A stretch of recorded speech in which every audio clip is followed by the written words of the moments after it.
Daniel chapter 1, verse 1. In the 3rd year of the reign of Jehoiakim, king of Judah, Nebuchadnezzar, king of Babylon, came to Jerusalem and besieged it. And the Lord gave Jehoiakim, king of Judah, into Nebuchadnezzar's hand, with some of the articles of the house of God, which he carried into the land of Shinar, which was an ancient name for Babylon, to the house of his God. And he brought the articles into the treasure house of his God. The book of Daniel is written by Daniel. And we know that because in the later chapters, listen, it's not going to get better than that tonight, so I hope you... It's sad when you've used your best stuff in your first sentence. It's funny, though, some people have such big brains that they don't know anything, and a lot of the commentators are like that. I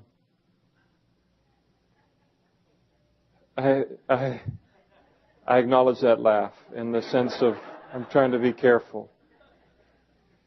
One of the saddest times in my life was when The Far Side ceased its run in the newspaper. It was consistently one perky spot in the newspaper, and we're needing perky these days.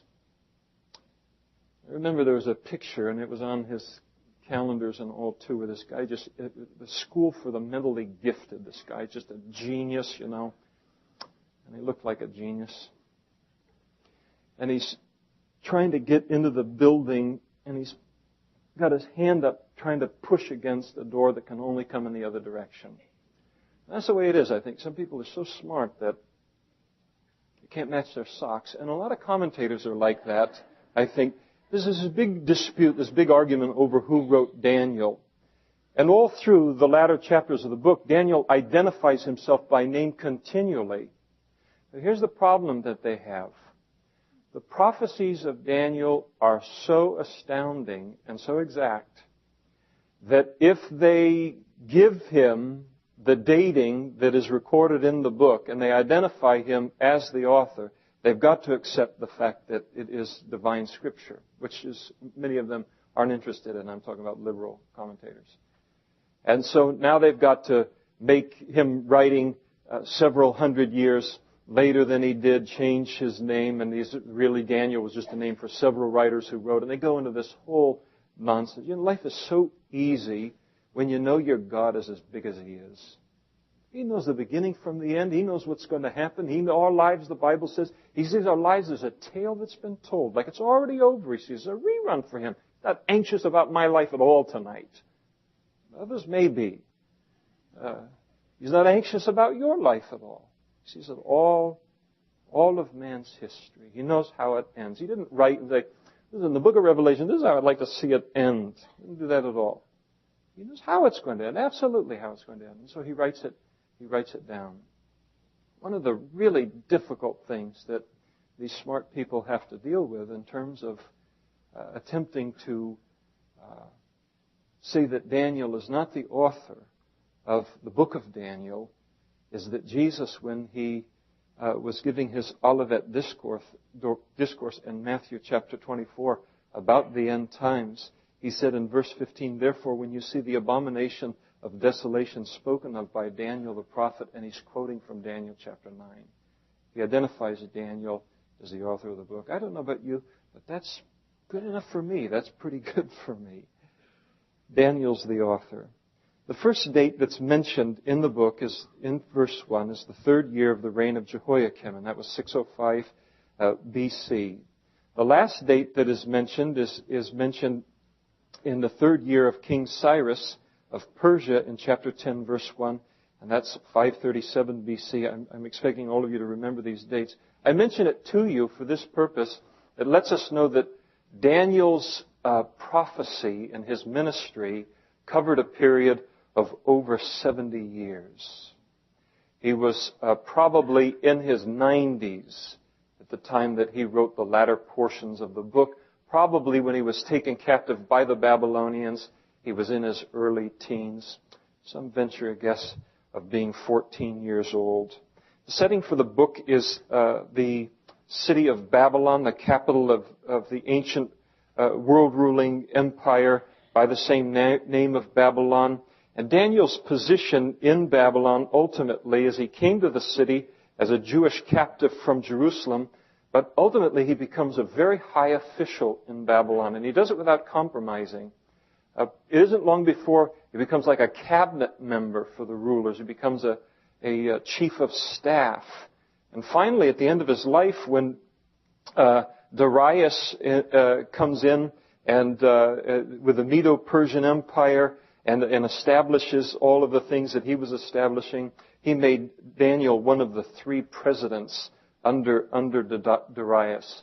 One of the great values of the book of Daniel is because Daniel lived so faithfully to the Lord while living in a very secular environment and in the public sector. He's a valuable study on how to live for the Lord when you hold a secular job. And that's almost all of us in this room. When I hold a job where God has placed me in this world, even when it's not easy. Even when it's not easy.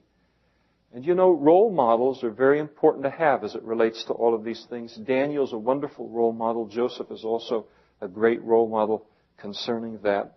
The language of the book of Daniel is very interesting. You ought to know just a sentence or two about it because I won't spend any time on it as we get into the book further.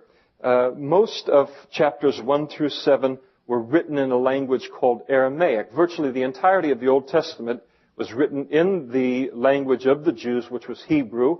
But most of chapters 1 through 7, specifically from verse 4 and chapter 2 all the way through chapter 7, was written in Aramaic. It was the common language of the world of that day, kind of like what our English is. It's the most predominant language of the day. And so it was written in Aramaic. Not much is written in Aramaic in the Old Testament, so that's interesting.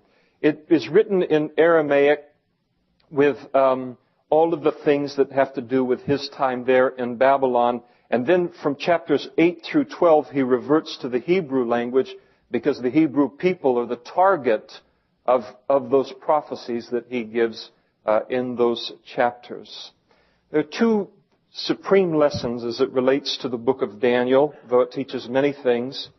But 2, I think, that are the greatest in terms of application for our life. And one of them is how to live for the Lord in a completely pagan environment, especially when God has put you in a position of tremendous responsibility and the pressures associated with that responsibility. It can be done.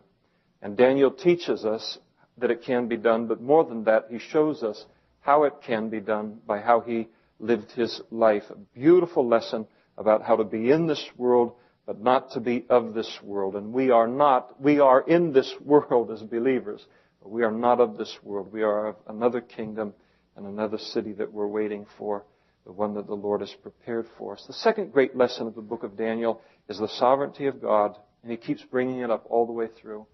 The sovereignty of God, it simply means that God is almighty, that he is all-powerful. Whatever is happening on the face of the planet, whatever kings rise up, whatever kings go down, whatever nations rise up, whatever nations go down, the Lord is sovereign over all of those things. And so it's a beautiful book about the sovereignty of God. In chapter 1 here, there's a couple of details that we ought to know just so we can get our bearings as it relates to the book of Daniel and the other prophets that we've been looking at. The technicalities. The nation of Israel had divided into 2, as we have seen when we were studying Ezekiel. Following Solomon's reign, his son Rehoboam came to reign. The people wanted some tax relief. He answered them harshly. The northern 10 tribes of Israel split away from the southern 2 tribes, established their own northern kingdom called Israel, and left the southern 2 tribes of Judah and Benjamin to make their own little country called Judah. They were all Jews, but it was a divided kingdom at that time. And the northern kingdom of Israel never had one good king. one godly king the entirety of their history. And because of that, their decline was more rapid in terms of sin than the southern kingdom of Judah. And they fell into captivity because of their sin to the Assyrians in 722 BC. The Assyrians were the world-ruling empire at that time. Isaiah the prophet ministered to the northern kingdom of Israel for the 18 years prior to their fall to the Assyrians, and then following that spent the remainder of his prophetic ministry prophesying to the southern kingdom of Judah in the hopes that they would not go the same way of Israel, but they did. And the southern kingdom of Judah fell to the Babylonians a little over 100 years after the northern kingdom had fallen to the Assyrians. Babylon, by this time, had replaced Assyria as the world-ruling empire. They had conquered them in 612 BC. Now, Israel was not a fun piece of land for the Babylonians to conquer and to rule. They had to conquer Jerusalem 3 times, and Nebuchadnezzar was just pretty upset about it the 3rd time, and he just levels the whole city.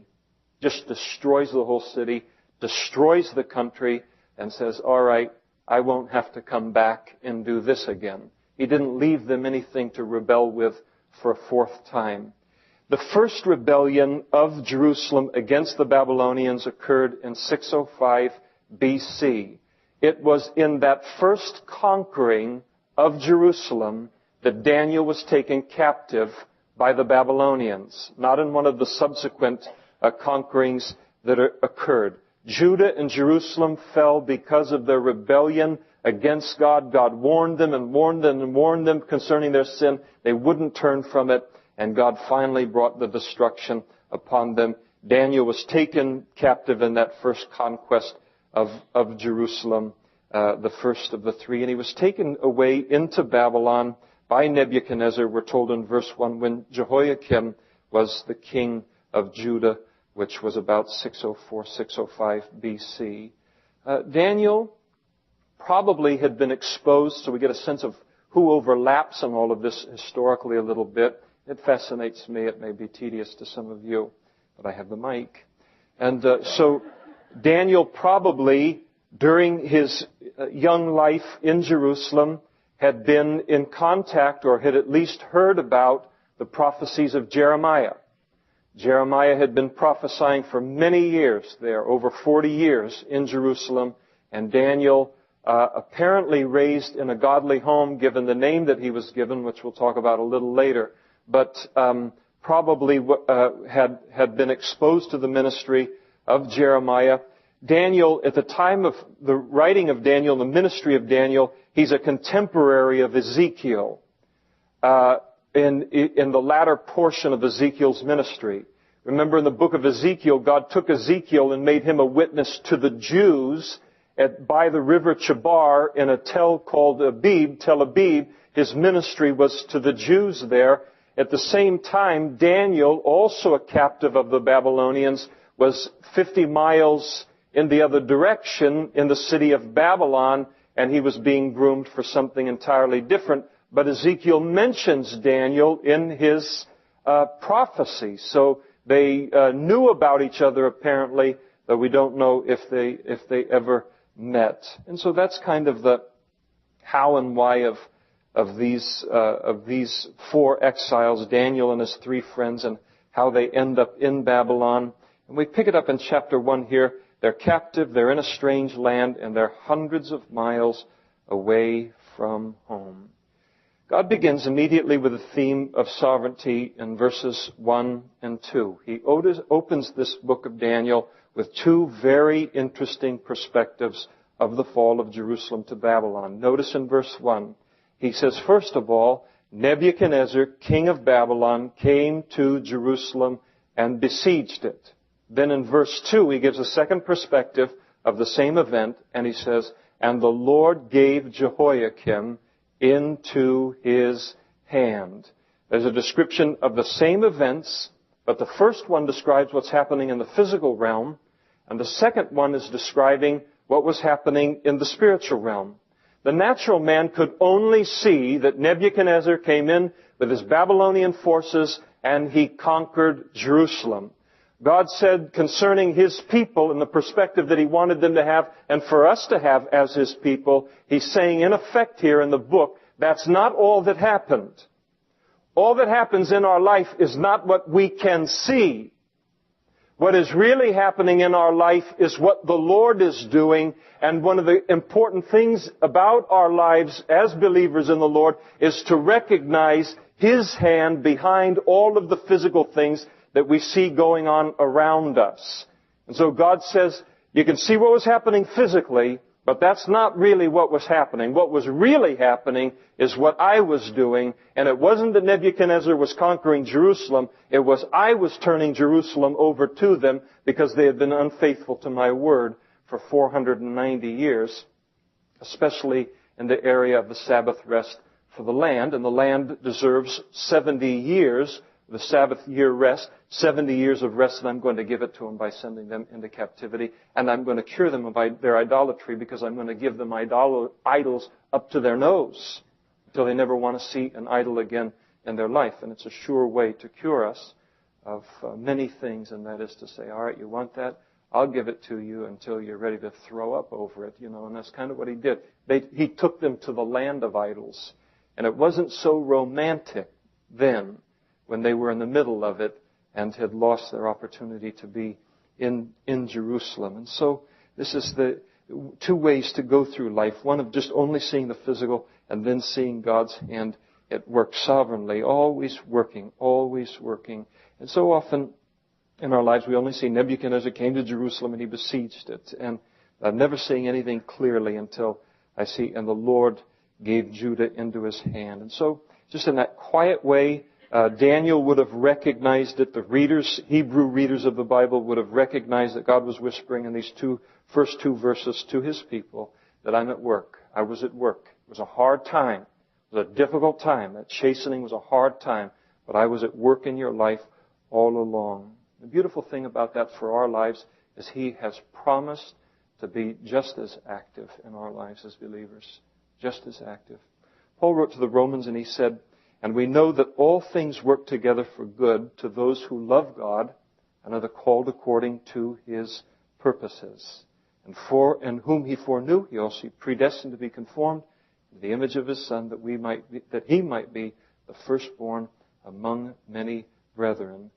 God works all things together for good in our lives. If we love Him and are the called according to His purposes, He will not allow anything else to have the final say in our lives except for Him. Not Nebuchadnezzar, not the most powerful man or the most powerful woman in the world. Why? Because God is sovereign. He's almighty. I remember hearing one guy speak one time on the sovereignty of God. I mean, he really got going on the sovereignty of God. God's almighty and God's strong in the whole thing. And then nothing compares to His sovereignty and His almightiness. And it's a beautiful sermon that he was preaching. And then he said something. He said, the sovereignty of God would terrify you if you didn't know that as a believer He will only use His sovereignty for our good. For our good. He is sovereign. He is all-powerful. There's nothing that He can't do. But because we're accepted in the Beloved, because we're in Christ Jesus, He promises, as I read there in the book of Romans, He promises only to use His sovereignty, His almightiness for our good. And so His sovereignty is a source of real encouragement and comfort to us as He's working in our lives. Notice in verse 3 that the king, Nebuchadnezzar, instructed Ashpenaz, the master of his eunuchs, to take some of the children of Israel and some of the king's descendants and some of the nobles of the royalty that had been captured from Jerusalem, young men in whom there was no blemish, no physical flaws, but good-looking, gifted in all wisdom, possessing knowledge and quick to understand, who had ability to serve in the king's palace, and whom they might teach the language and the literature of the Chaldeans. And the king appointed for these that had been drawn aside for this purpose, he said, the king appointed for them a daily provision of the king's delicacies. That's the good food. It's not the servant food. And of wine which he drank, and 3 years of training for them, so that at the end of that time they might serve before the king. Now, from among those of the sons of Judah that were taken were Daniel, Hananiah, Mishael, and Azariah. And to them the chief of the eunuchs gave them new names. He gave Daniel the new name Belteshazzar. It's a little harder in kindergarten. And to Hananiah he gave the name Shadrach. To Mishael he gave the name Meshach. And to Azariah he gave him the name Abednego. So he changed the names. Now something is very, very fascinating that is happening in this passage. Again, at least to me. Babylon is now going, and Nebuchadnezzar is going to attempt to take these captives from Jerusalem and to conform them into the image of Babylon. He's going to try and fashion them after the culture and the gods and the everything of Babylon. And the first thing that Nebuchadnezzar does here in these verses 3 through 7 is he enrolls all of these, including Daniel and his 3 friends, into the University of Babylon. That's what he introduces them into. Now, Nebuchadnezzar is a very smart man. His descendants weren't so good. But people are pretty sharp when you become the world-ruling empire. I mean, you got something going for you typically. And Nebuchadnezzar was sharper than the average bear, or however that went. A little smarter than Yogi. And so he understood that when he plundered Jerusalem, that the most valuable thing in Jerusalem wasn't just the gold, and it wasn't just the silver, and it wasn't just the architectural finds that he found there, which he took anyway and brought back and put in his temples. He understood that the most valuable thing about that city of Jerusalem and about that nation was talented people. And so he nabbed them for himself. And everywhere he conquered in the known world, he nabbed those kinds of people. Notice in verse 4, he's got plans for these 4 Jewish captives. And he wants them to serve in his palace. Now, what that involved, we're told there in verses 3 through 7. Number 1, he only wanted the brightest and the best there in verse 4. Young men in whom there's no blemish, good-looking, gifted in all wisdom, possessing knowledge, and quick to understand, who had the ability to serve in the king's palace, and whom he might teach the language and the literature of the Chaldeans. He only wanted the brightest and the best of these captives. This tells me that Daniel and his 3 friends met Nebuchadnezzar's requirements. They were handsome and they were intelligent. And then he takes and he provides them with a daily provision of food there in verse 5. Not just any old food, but the king's delicacies and the king's wine. So he supplies them with food. And then in verse 5, we're told that he gives them 3 years of education. And then in verses 6 and 7, what he does with them is he changes their names. Now, something very fascinating is happening in all of this. What was really going on here is not an education, but an indoctrination. That's what Nebuchadnezzar is up to here. He is attempting to brainwash them and to conform them after Babylon. And the idea was to indoctrinate them, convert them to the ways of Babylon, then send them back to their native land of Israel, and then make them representatives of Babylon there in their homeland in order that they might keep peace there in the provinces of the Roman Empire. And he targets only the best, only the brightest for it. And he targets only the youth, interestingly enough, for it. And I think that it's very important to recognize, and especially if you're a youth or you're raising youths. He targets the youth for a couple of reasons. One is they're the future. They're always the future. You're the future. If you're young, you're the future. That'll flatter you. It's the way it is. Whatever the future is going to be, whether it's going to be good or bad. I don't say you're the good future or the bad future. I hope you're the good future. but you're the future. The youth of any nation is the future of that nation.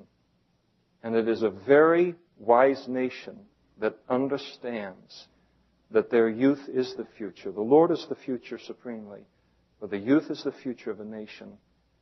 And that they will then do what is necessary to raise up a generation that is ready for what is coming their way. Once a society or a nation loses sight of the value of the next generation and to train them for what's coming next, they're in big trouble, and we're in big trouble. We're in big trouble. And I don't speak of you in terms of those of you who are younger among us. It's been bad since I was in high school, which was 1973. We've been on a bad roll for quite a while, if you ask my opinion. So the youth is the future. And if we're not going to give them the attention that they need, and if we aren't going to train them into greatness for good things, there's always someone waiting to train them in greatness for other things that are not so good. I remember one time listening, and there's always this great debate that goes on in the body of Christ as it relates to listening to secular music and all of these things. And I have strong opinions about it, but I don't have the time to go into all of it. But I remember reading a book that I thought was just the height of sanity. And the guy said, listen, as it relates to just letting kids bring any kind of music into the house or, however ungodly or terrible it is as it relates to a Christian household. He said, if I went to a strip mall, and I mean by a mall of just shops. So we went to Rayleigh's up there, and here's all these stores that are part of the mall there, outdoor mall. And here's this guy that's standing outside there, and he asked if I would pick him up and then take him to my house and then put him into the bedroom of my son or daughter and let him indoctrinate my child for 6 hours or 60 hours or whatever. You say, listen, you're not getting in my house, no way, over my dead body. But the interesting thing is so often it'll happen with music, it'll happen with entertainment. They listen to these things, even in the news we see some of the consequences related to these things. They're being indoctrinated. If we will not stir up the heroic and guide the children in this generation in what is great and what is highest, there's always someone waiting to pick up who gets missed, and they'll make them a part of their purpose. So Nebuchadnezzar, he understood the importance of youth. He also understood that by taking the cream of the crop from Jerusalem, that he weakened Jerusalem. He didn't just strengthen himself. He weakened Jerusalem at the same time. And he understood that when he gets them young, now you got a lifelong evangelist for Babylon. And so he takes and he grabs a hold of the youth. His methods for indoctrination are very interesting to me in the passage. Number one, he uses flattery and he uses recognition. He wants only the best. He wants only the elite, and he makes sure that they get lots of attention. And they no doubt knew that they were the elite. And now they are getting attention and recognition like they have never had in their lives, materially speaking. I think how often a young person will give their heart, their mind, their soul, their strength to anyone who will give them recognition. It's intoxicating for a young person so often. Who is going to give that person recognition? Who's going to tell them that there's something special? Who's going to see the potential in their life and speak to them about that? The first person in line to do that is going to have a tremendous place in that life. And Nebuchadnezzar sure knew how to try and seduce a life away from God. And I'll tell you, he isn't the last one to try and do it. And he knew how to do it through flattery and recognition. As with Babylon, if you have these characteristics, if you are a younger person or any person, and the world would look at you and say, there is a young man, there is a young woman, there is an older man, there is an older woman in whom there's no blemish. They're good looking, they're wise, they have intelligence, they're able to be educated in the language and the literature of the Chaldeans. If you have those as characteristics of your life, you'll be a target for Babylon. I guarantee you'll be a target for Babylon in this world. If you're a believer in the Lord Jesus, and you are so blessed in any of these areas in terms of what you are physically, athletics, looks, what you are mentally, you've got the smarts, you've got all these kinds of things, you're blessed that way, then you've got to recognize, and you're going to need to realize, that you're going to get attention. And you're going to be approached by Babylon for its purposes, and to be ready for it, because it's going to happen. It's going to happen. You'll be approached. Sometimes I look at people. You ever look at people? I'm in airports sometimes, and you look at people, and they're too good looking for their own good. You look at them and you go, I feel for you. There's some people who are so smart, they're so intelligent. I mean, they're so gifted in certain areas, and it's just like, that's hard. But sometimes in terms of the physical thing, you can look at a guy or you can look at a woman and you say, that person is just, that's Darcy out of Pride and Prejudice. Bingley, I understand, if you understand the series. But here you get these people that just are outrageously good looking, and they are in for an enormous trial in their life unless they recognize that they're going to become the target of attention. They're going to need to handle very, very properly. So the person is going to be approached, and it's coming just like it came to Daniel. And so if God has gifted you in any way that gains you attention concerning attractiveness or concerning your smarts or intelligence or concerning athleticism or these kinds of things that get you attention, then realize that what you've got, you've received from the Lord. Now use it for the glory of the Lord. Submit it to Him. Use it for His glory, to bless Him, to love Him, and to love others. So the first thing He does is He uses flattery, and recognition is very powerful in a young person's life. We ought to be speaking good things into our children's lives so they don't have to go someplace else to hear those things. The second thing that He does that's very effective here in a brainwash, conforming kind of a thing is He isolates them. Nebuchadnezzar understands the importance of isolating them from the rest of God's people. So he isolates them from other people that love the Lord. He's isolated them from their roots. He's isolated them from their home. And this is one thing that Satan loves to do, is he loves to isolate God's people. This is a very effective way of beginning a process of getting them on ground that's dangerous. Satan will sometimes isolate believers through pride. You're so smart. What do you do gathering with those Christians? You ought to be the head of a Bible college, but wasting your time there and all that. And sometimes he gets this, he'll come in, start to tell you all these kinds of things. Pride's a very effective way of isolating people from God's people. You don't need that. You're strong enough to make it on your own. You don't have to. It's okay for you to forsake the assembling of the saints. As the writer of the book of Hebrews says, you can stand strong. You don't need the exhortation that comes from contact with the rest of the body, and that person is headed for a big fall. Sometimes Satan will isolate us through condemnation. What are you doing coming to church, you little riffraff boy? After what I saw you do this week, you're going to church. Oh, no, And so he'll come always in that way. There's an interesting way to determine the difference between condemnation, which comes from the devil, and conviction that comes from the Holy Spirit. And there's a difference between the two, because God will never condemn us as a believer. He'll convict us like crazy. But condemnation He'll never do. There is now, therefore, no condemnation to those who are in Christ Jesus. The condemnation is where someone comes in, a voice comes in and says, listen, what are you doing? After what you did, you ought to lay low for a month and then reintroduce yourself in the church, or that kind of thing. It's always pushing you away from the body of Christ. When the Holy Spirit comes in and convicts of sin, there'll be a sober handling. He won't soft sell the sin. Sober handling of the sin, but then you can't wait to gather with God's people. You can't wait to get around the things of the Lord again. And so here, He isolates them. And isolation is a very, very powerful way of that process. You may be a person here tonight where flattery is being used on you, isolation is going on, you're being moved away from God's people. Look at what you're being set up for. This isn't just a series of little circumstances that come up and all. Someone has an end and a plan for your life.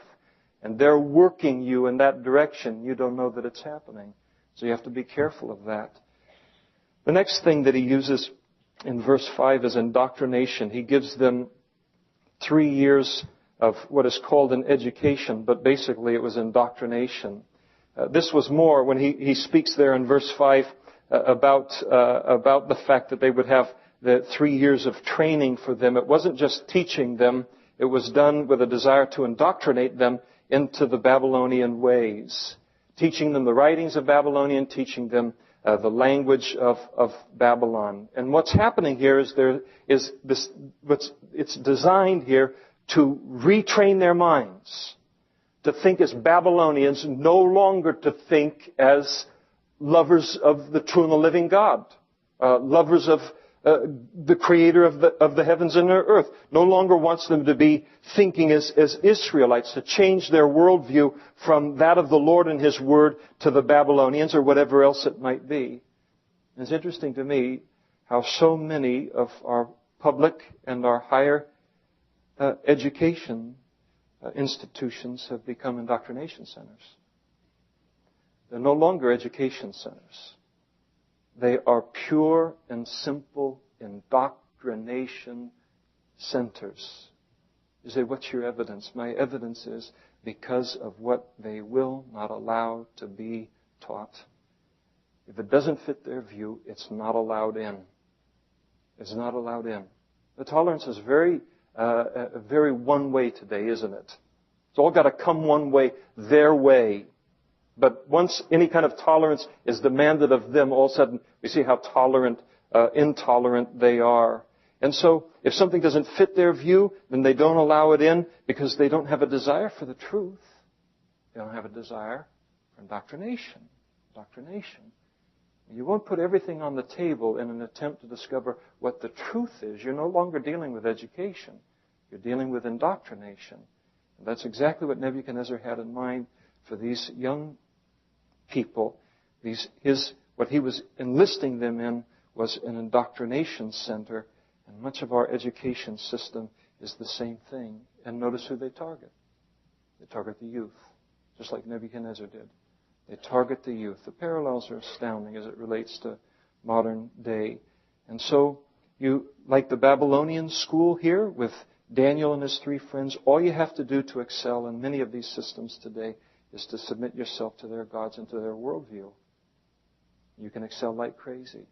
Make a stand, and sometimes it's hard to excel. Now, Daniel is going to excel without compromising. So it can be done. It's a beautiful way that it can be done. So there's the indoctrination that goes on. And then notice what he does there in verse 5.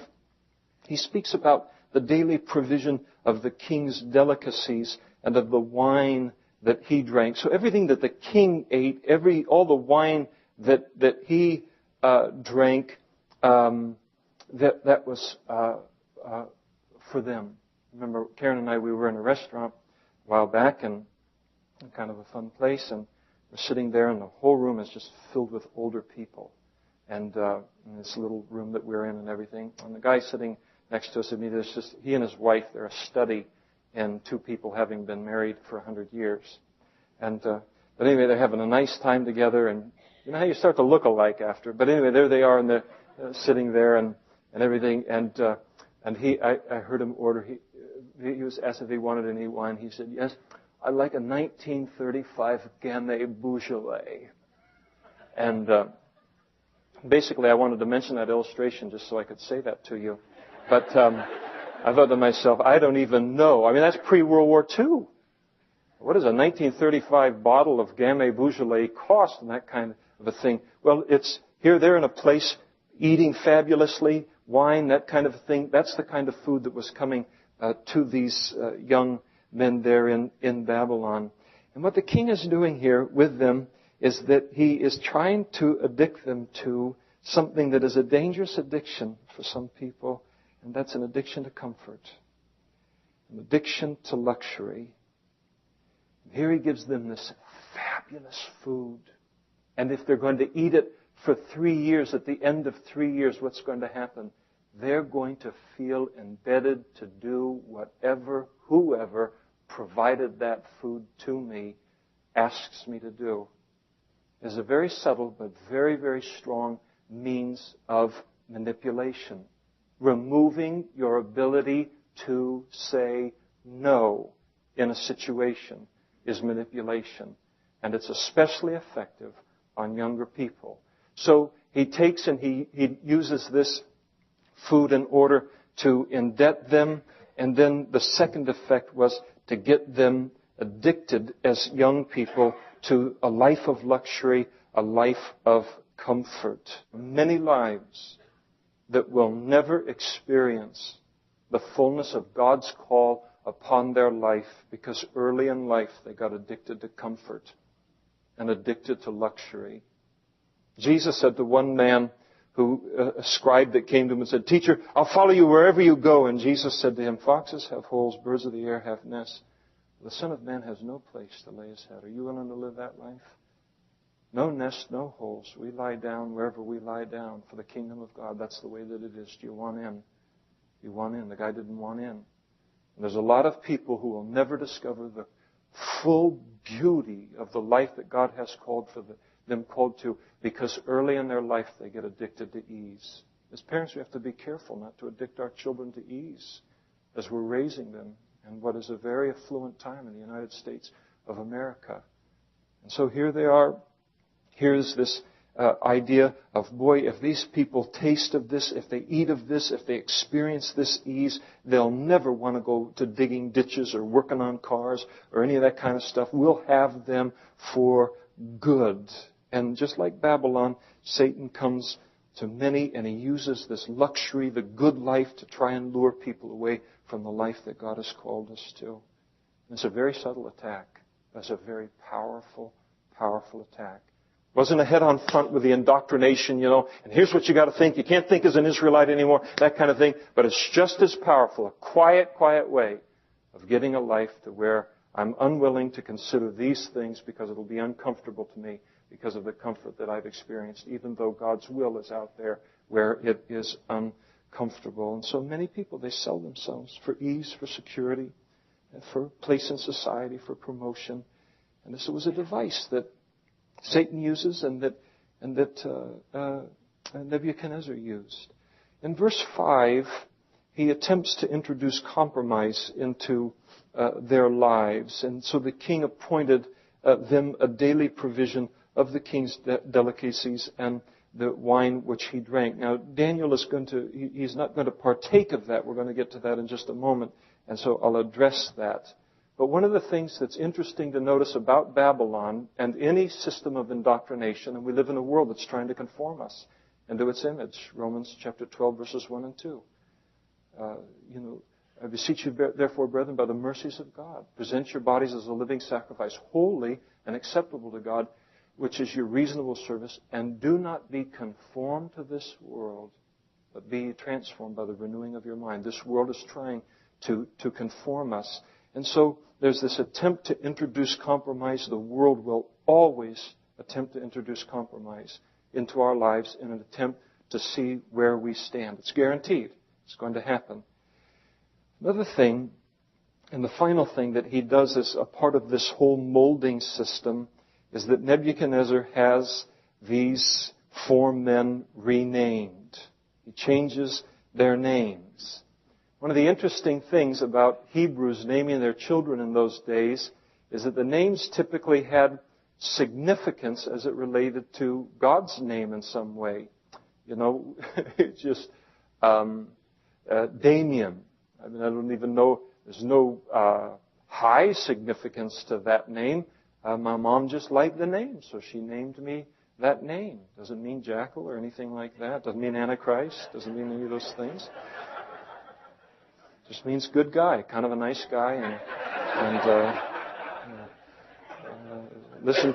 I think it means listen to him while he's teaching. I think that was the thing on the deal. But in those days, they would take and they would give these people names, and the names would have something to do with God. And so here you have Daniel is named, Hananiah is named, Mishael is named, Azariah is named. And you notice in Daniel's name and Mishael's name, the last two letters of their name is El.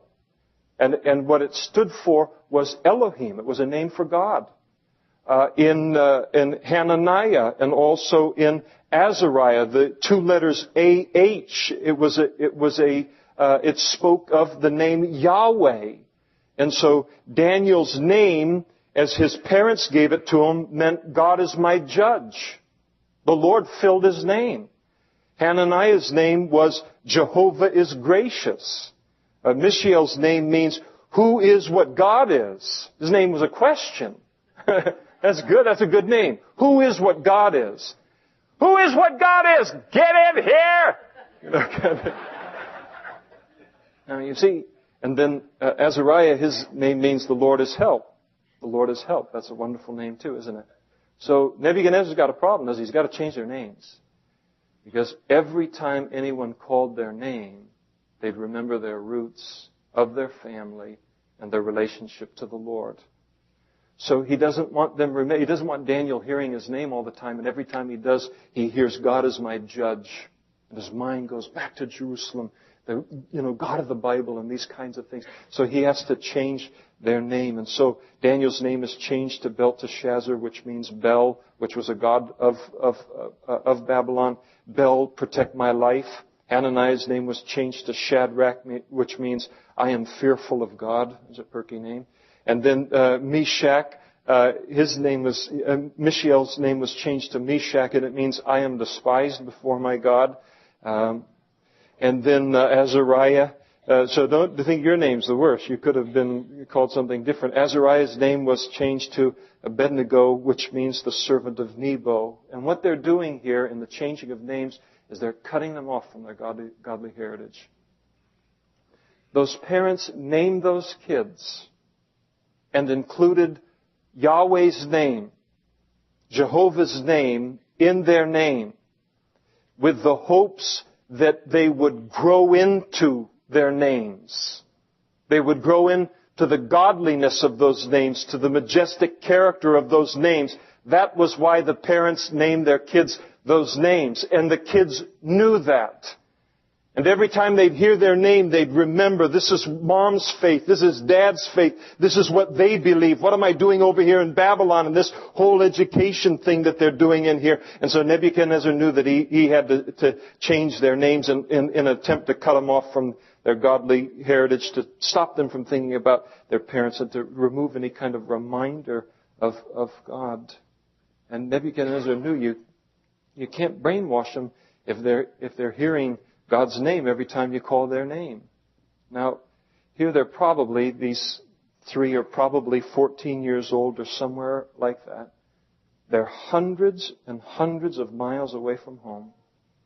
And you take a young person and take them hundreds of miles away from home. Number one, they're going to be intimidated by the powers that be. And not only are they going to be intimidated, but there's also going to be a tremendous temptation when these things are put in front of them. And the whole world's being offered to these four. They're being offered incredible opportunities, incredible careers. They're being offered positions of influence, positions of power. They're being offered lifelong financial security. They're being offered education. They're being offered the best food and drink in the existence of the world at that time. And so here they are, exposed to this very powerful series of things designed to wear down their resistance and the resistance of even the strongest of people in order to get them to compromise concerning their God. And the interesting thing is that they're completely unsuccessful in their attempt to fashion and to conform Daniel and his friends. And there's one reason that they failed. What kept Daniel? In verse 8, Daniel purposed in his heart that he would not defile himself with a portion of the king's delicacies or with the wine which he drank, nor with the wine. Therefore, he requested of the chief of the eunuchs that he might not defile himself. Now God had brought Daniel into favor and goodwill of the chief of the eunuchs. And the chief of the eunuchs said to Daniel, I fear my lord the king, who has appointed you your food and drink. For why should he see your faces worse than the young men who are your age, when then you would endanger my head before the king? And so Daniel said to the steward, whom the chief of the eunuchs had set over Daniel, Hananiah, Mishael, and Azariah, please test your servants for 10 days, and let them give us vegetables to eat and water to drink. And then let our countenances be examined before you, and the countenances of the young men who eat the portion of the king's delicacies. And as you see fit, so deal with your servants. And so he consented with them, this ruler of the eunuchs, in this matter, tested them 10 days in the eating of the vegetables and the water. And at the end of the 10 days, their countenance, that is their face and the fullness of their face, appeared better and fatter in flesh than all the young men who ate the portion of the king's delicacies. And thus the steward took away their portion of delicacies and the wine that they were to drink, and gave them vegetables. And as for these 4 young men, God gave them knowledge and skill and all literature and wisdom, and Daniel had understanding in all visions and dreams. Now at the end of the days, when the king had said that they should be brought in, the end of this indoctrination period, the chief of the eunuchs brought them in before Nebuchadnezzar, and then the king interviewed them, and among them all none was found like Daniel, Hananiah, Mishael, and Azariah. Therefore they served before the king, and all the matters of wisdom and understanding about which the king examined them, he found them 10 times better than all the magicians and astrologers who were in his realm. And thus Daniel continued until the first year of King Cyrus, all the way through his ministry. What kept Daniel and his friends was the purpose of heart. And I want you to notice in that verse 8, that first word, but. As the old saying goes, in a counseling session or when you're talking with someone and they're laying out sometimes a very long story, one of the words that you're listening for is but. Lay the whole thing out and then they'll say, but, and typically what that means is forget everything I just said, now we're getting down to brass tacks.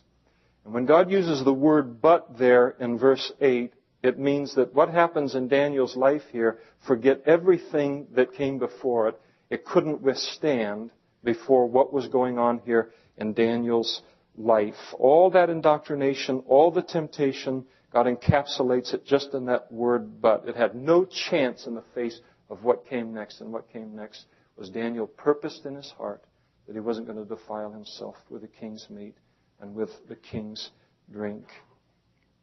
The drink and the meat of the Babylonians that were being served to them was probably defiling in the sense that it wasn't kosher.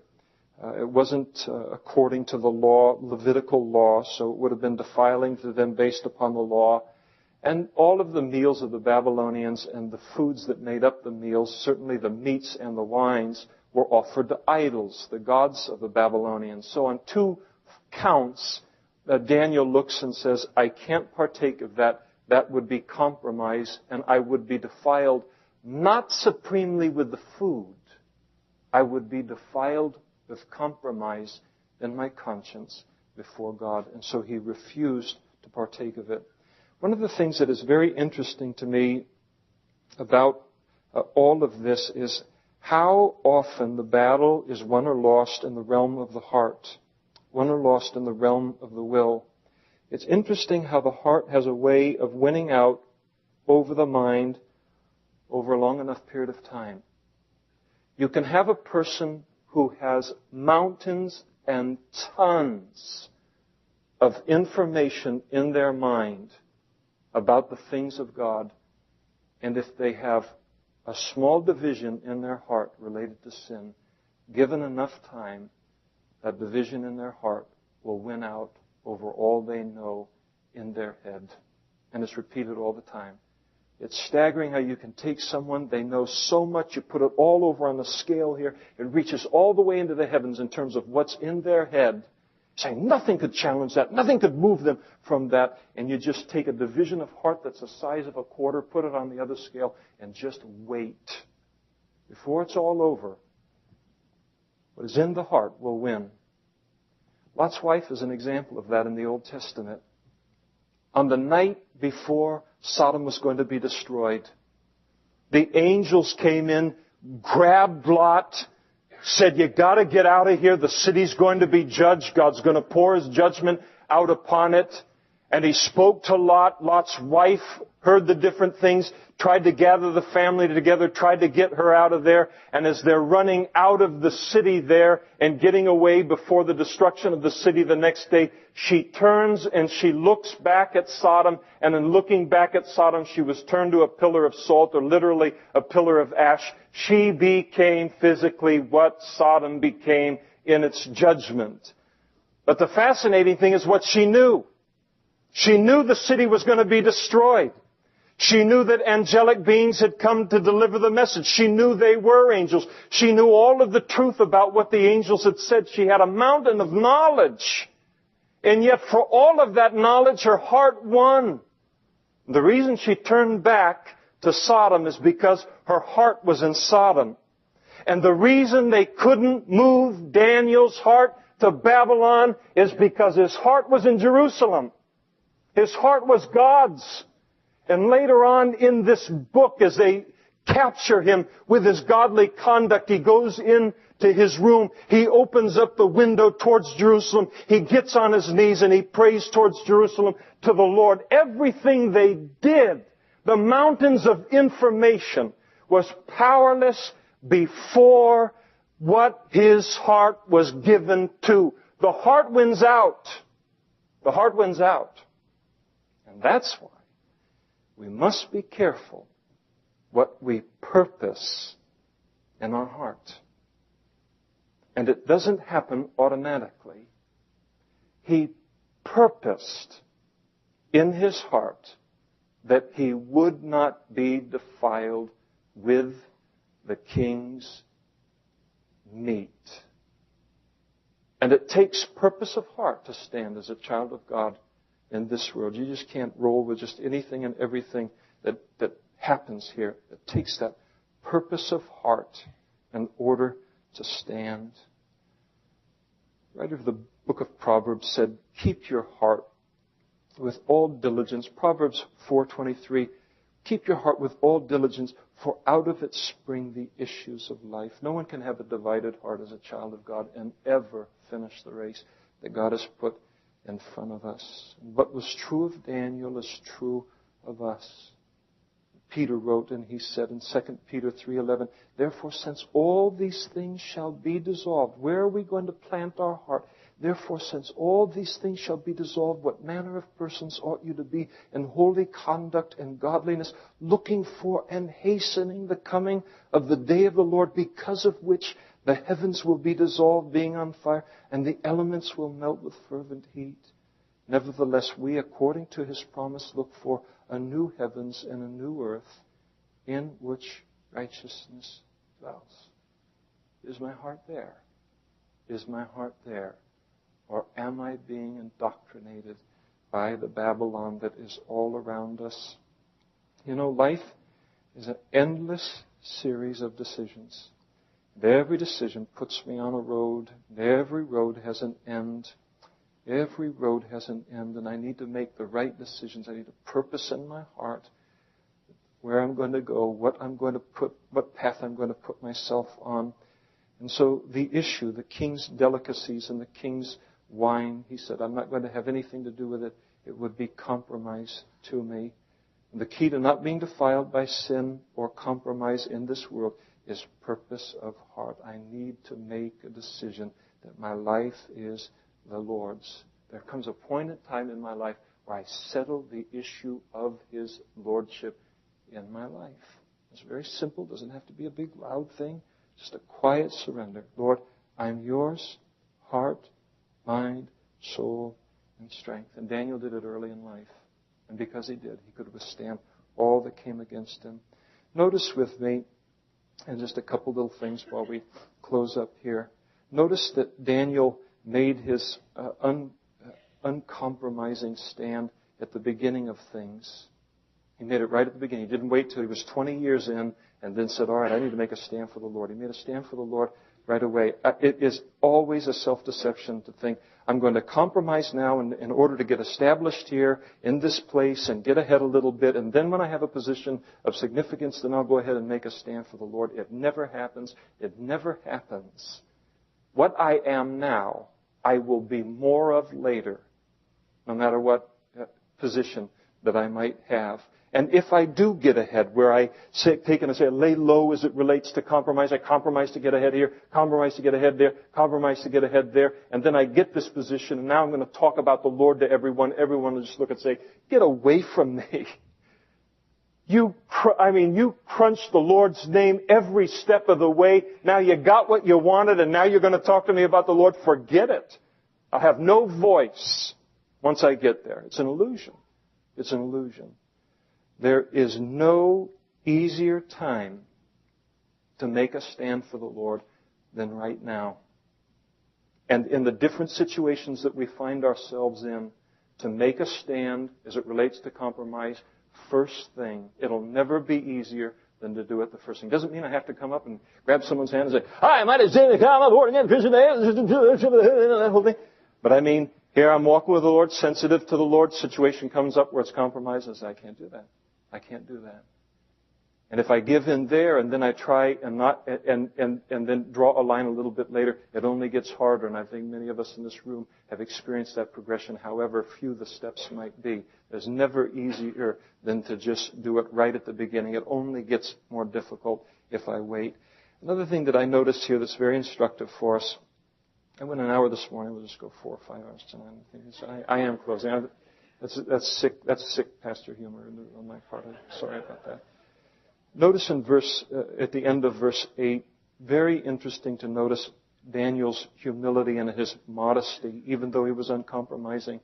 Notice that therefore he requested of the chief of the eunuchs that he might not defile himself. Sometimes when we're wanting to be uncompromising, we become like these fires.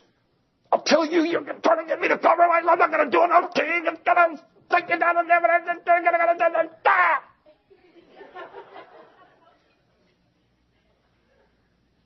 Lord, I gave you a lot to work with in that situation, and I just asked you to go ahead and bring glory to yourself on that. The tendency is for some of us who are sons of thunder, who have a real desire to be uncompromising, is that once we are uncompromising, we don't do it in a gentle and a humble way.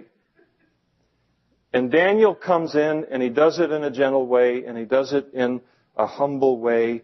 And I'll tell you, God gets a lot of mileage out of that when there is that unwillingness to compromise, but it's done in that kind of a way. Well, in verse 10, the chief of these eunuchs, he balks at Daniel's idea of not, eating the food. He says, Nebuchadnezzar is going to kill me. I've been given the job of fattening you up so you look good in there, and if you don't look good, my head is going to be taken off. And Daniel gives the proposal of the vegetables and the test of the 10 days. The beautiful thing in verses 14 through 21 is that the Lord honors their stand. He supernaturally comes in and He rewards the stand that they make. God's just looking for a chance to show Himself strong on our behalf if we'll stand completely for Him. And He blesses them physically. Verses 14 through 16, He blesses them in wisdom and understanding. And then that beautiful word there, the first word of verse 22, and thus Daniel continued.